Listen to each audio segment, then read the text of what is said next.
এই ভাত খাজ বনাওতে মই এক টোপালো তেলৰ ব্যৱহাৰ কৰা নাই আপোনালোকে হয়তো শুনি আচৰিত হৈছে কিন্তু সঁচাকৈ মই এক টোপালো তেল ব্যৱহাৰ নকৰাকে এই থালিখন বনাইছো ইয়াতে দুবিধ চাটনি আছে সালাড আছে এখন ভাজি সাতুগুৰি আৰু বইল দাইল আছে ইয়াতে কিন্তু মই টেঙেচি দিছো আৰু পাপৰখনো মই হেকিয়ে লৈছো এইখিনি একেবাৰে তেল ব্যৱহাৰ নকৰাকে মই বাৰু বনাইছো কিন্তু আপোনালোকে হয়তো ভাবিছে যে ভাজি কন্নু কেনেকে বনালে তেল ব্যৱহাৰ নকৰাকে জানো ভাজি সম্ভৱ হয় বনোৱাটো এয়া মই আপোনালোকক হেয়াও দেখাই দিম এয়া প্ৰথমতে বাটাৰ লৈ লৈছো কেৰাহীত বাটাৰ দি দিছো আৰু মই ইয়াতে কাটি থোৱা বন্ধাকবিখিনি দি দিম ভাজি বন্ধাকবিটো বাটাৰত ভাজিলে খাবলৈ খুবেই ভাল লাগে মই কেৰেলাত যাওঁতে এনেকে খাইছিলো তেওঁলোকৰ খুবেই এটা ফেভাৰিট ডিশ হয়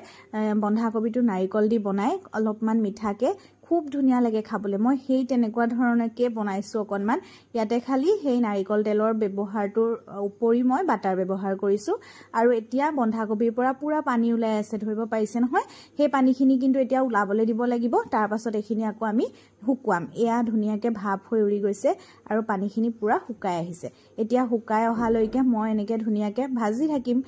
গেছটো কমকে দি তাৰ পাছতে এয়া সব কেৰাহীৰ পৰা পানীখিনি ক্ৰমে নাইকিয়া হৈ হৈ গৈ আছে আৰু যিমান বন্ধাকবি দিছিলো হিমান কিন্তু নাই দেখিছে নহয় কমি কমি গৈ আছে সেই বন্ধাকবিটো এনেকে ভাজিলে কমি যায় সেই কাৰণে অলপমান মই হৰকে বনাইছো গুটেখিনিয়ে খাব পৰাকে তাৰ পাছত এয়া হুকুৱাই আছো হেখত দিছো অকনমান চেনি এটো বন্ধাকবিত অকনমান মিঠা মিঠা লাগে খাবলে তাৰ পিছতে এয়া একেবাৰে হুকাই গল ৰংটো হলনি কৰিছে আৰু মই এতিয়া দি দিম একেবাৰে হেখত নাৰিকলৰ মানে গুৰিটো যোনটো কিনিবলে পায় হেতু ব্যৱহাৰ কৰিছো আপোনালোকে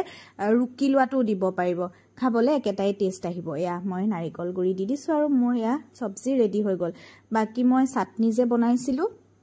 এখন চাটনি মই ৰেচিপি এতিয়াই দি দিম আৰু এখন মানে ইনে ধনিয়া জলকীয়া আদা হে তেনেকে দি পেলাইনি গ্ৰীণ চাটনি বনাইছো আৰু এখন চাটনি কাৰণে ইয়া বাদামটো रोस्ट কৰি লৈছো কেৰাহীত মই অকনমানো একো ব্যৱহাৰ কৰা নাই হুকান কেৰাহীতে रोस्ट কৰি বিলাহী দিছো এফাল আৰু দিছো আদা মই বৰতিয়া নিচিনাকে বনাইছো কাৰণ ইয়াত নহৰু ব্যৱহাৰ কৰা নাই কাৰণ ব্ৰতত নাখায় নহৰু আৰু এতিয়া দিছো নিমখ এয়া গুটেখিনি মিক্সিত মাৰি লম আৰু এইটো চাটনি ৰেডি হৈ গল অকনমানো তেল ব্যৱহাৰ নকৰাকে তাৰ পাছতে এয়া সাতুগুৰিটো আৰু তেল নালাগে বা বহুতে তেল দিয়ে কিন্তু মই এতিয়া ব্ৰতত বনাইছো কাৰণে তেল নাই দিয়া ইয়াতে মই দুপিস আলু ভাঙি দিছো লগতে দিছো সোৱাদ অনুযায়ী নিমখ আৰু অকনমান মই ইয়াতে পানী ব্যৱহাৰ কৰিছো আৰু গুটেখিনি এনেকে ধুনিয়াকে মিক্স কৰি লৈছো আনফালে পাপৰকণু মই হেকি ললো লগতে সালাডৰ কাৰণে তিয়হ বিট গাজৰ হেখিনি ধুনিয়াকে মাৰি ললো এনেকে ৰুকনিত আৰু মগু দাইল তাতে টেঙেচি দিছিলো মই টেঙা দাইল খাই খুবেই ভাল পাওঁ এয়া মোৰ একেবাৰে তেলবিহীন এখন থালি ৰেডি হৈ গল আপোনালোকেও এনেকে ব্ৰতত খাব পাৰিব বা যি সকলে অকনমান শৰীৰৰ কথা চিন্তা কৰে তেওঁলোকে এয়া বনাই খাব পাৰিব আজিলৈ তেতিয়া হলে আহিছো